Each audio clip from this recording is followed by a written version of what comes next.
Guys, nandito po ako sa Ali Mall mismo. Sa third floor. Ito pong mga paninda nila. Ayan o. Iba-iba po.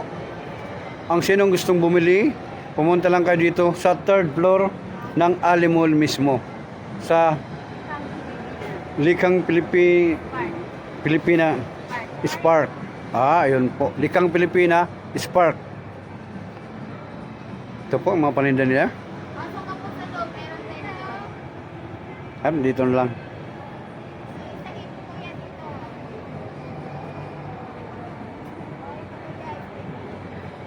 O, 150 lang po. Yan, mura na mga paninda nila. May all items, mayroon ganito, 50 lang. Oh. Ito, 150. Yan, may 150.